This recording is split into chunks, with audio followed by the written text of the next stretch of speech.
Ayun, good morning everyone.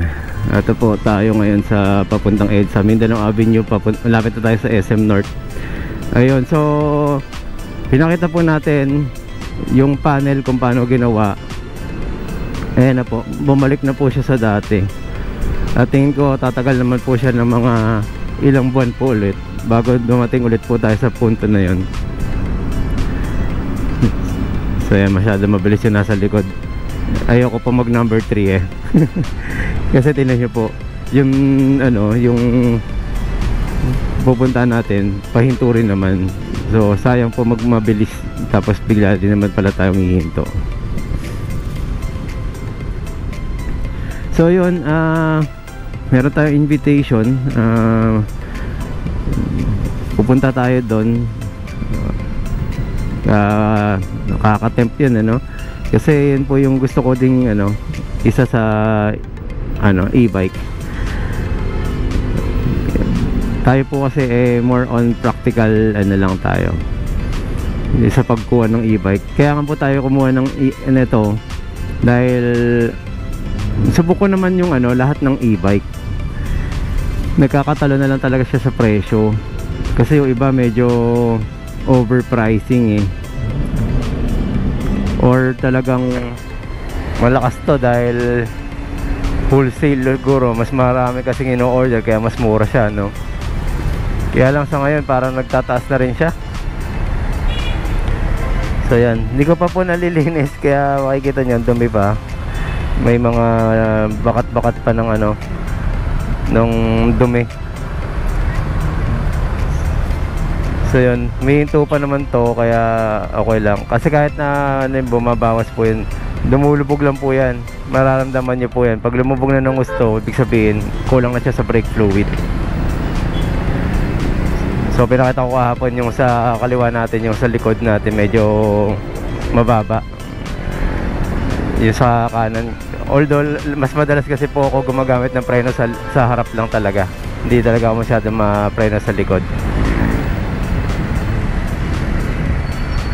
Ayan, so yung sa Taguig yun, yung invitation sa Taguig po siya.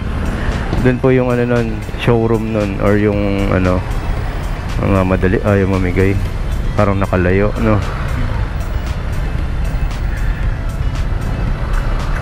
Ayan, so sa mga nagtatanong, papunta pa rin po tayo ng EDSA. Ito pa rin po gamit natin.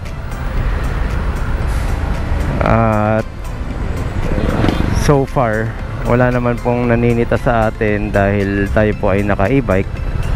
Dahil po ang ating gear naka pants, naka jacket, naka helmet. Then yung helmet po natin is full face. So yun. Yung McDonald's po dati mukhang gagawing na rin, organic barley na naman. Networking siguro to, no? Galing ayun. So yun, nag-uulan pa rin po siya. Tingnan nyo po yung kalangitan, madilim po siya. So ang ginagawa po natin, nilalagaan po natin siya sa WD-40. So sa WD-40 po kasi tumutulong po siya padulasin yung mga dumadaang tubig para hindi mawala yung function niya, kasi acid rain po yan eh, para hindi rin po siya mag-umido. So kahit pa paano, kasi pag masyadong nag-dry po yan, naglo-lose contact po siya dahil po dun sa yung copper niya nagpuputi. Yun ang ating reason kung bakit tayo nag-aalaga ng WD-40 or ini-spray natin ng WD-40 kada ganitong nag-uulan. Pero syempre kaya nga po lagi tayo nag-spray kasi pag nadadaanan din po ulit, syempre nababawasan din po yung bisa ng WD-40. So again, WD-40 baka naman sa buong video ko po yata madalas nababanggit ko yung WD-40. Ayun, although siya po talaga ay kilala sa electronics, no, sa mga wirings na ganyan. Ano nangyari, ba't parang ayaw nila umandar? Ayun, yung pahaba ng pahaba yung barrier dito. Palit ng palit yung entrada.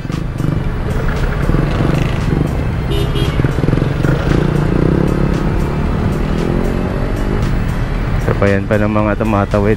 May tawiran ba dyan? Parang wala. Sa number 1 lang tayo. Excuse me. Kaya na pa ako naubo. Pinipigilan ko lang. Ayan. Vertis North. Ayan po, Vertis North. So papunta po tayong Agham. Minsan nag-ano tayo, Muñoz, sa may sa may SNR, then EDSA. Doon po tayo nadaan minsan. Depende po sa ano natin. Ayun, no? Grabe yung kalampag ng motor, ano?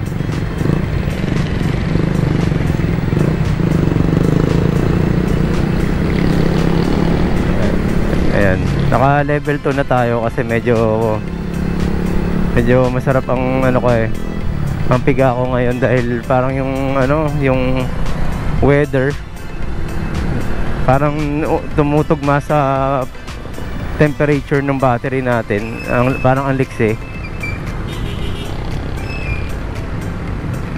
O na-miss lang natin, ano. Alam niyo po, sumasabay ako sa 32.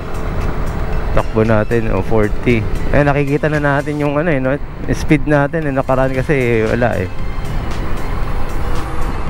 ayun, yung sidecar biglang liko no. So ayan, gaya nga po niyan. Alam naman po natin kung ano yung top speed ng kapag naka level 2. Yan na po yan, 41, 42. Ganun lang po yan. Minsan lang po nagpo 43 pag medyo lusong siya.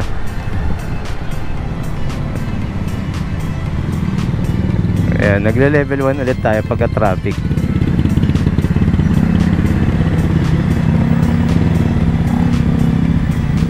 Ayan, bahala sila dyan. Dito tayo sa gilid.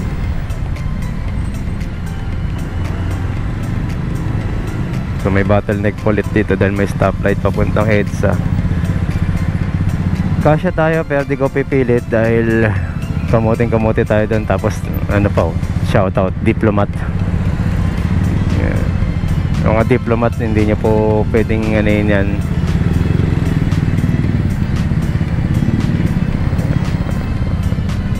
Kailangan smooth lang.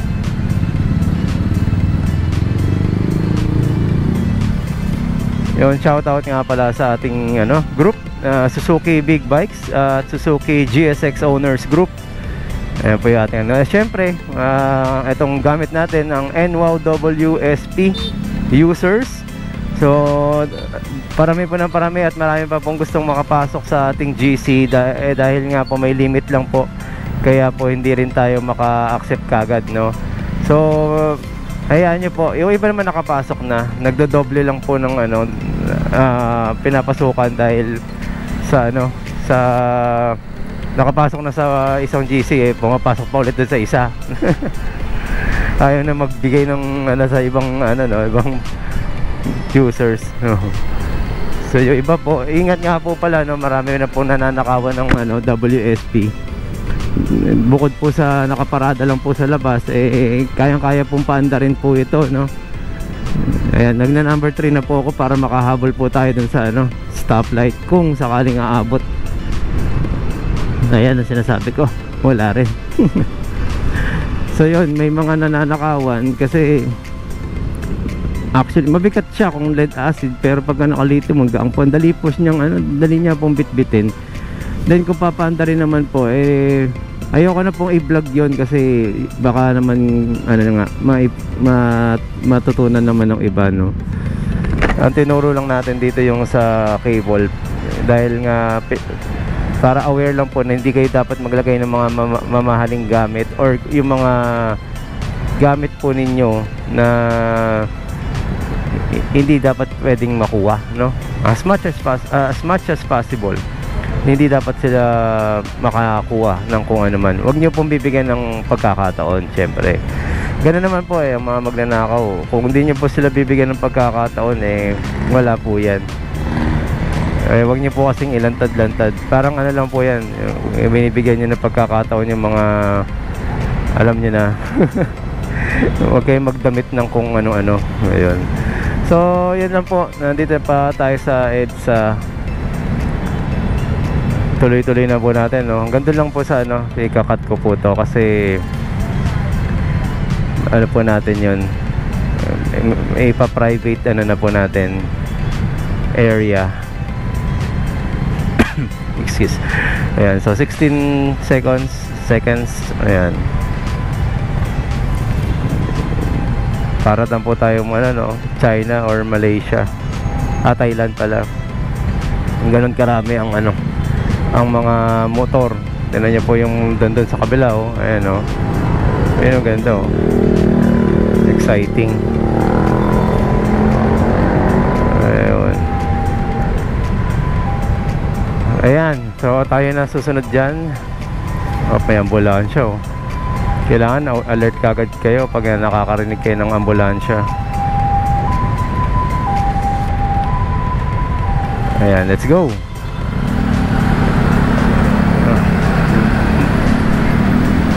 Nako, yung jeep nakaharang. Doon, usog tayo. Ayan, pwede na rito. Ayan. Diba? Ganun lang po guys, malayo po ang tingin para alam nyo kagad kung saan kayo pepesto. Huwag nyo na pong kainisan na magagalit po kayo dahil inabutan lang din po ng paghintuyan. Pag galit kayo, bubusinahan nyo kasi ano, kayo na, turn nyo na, di ba?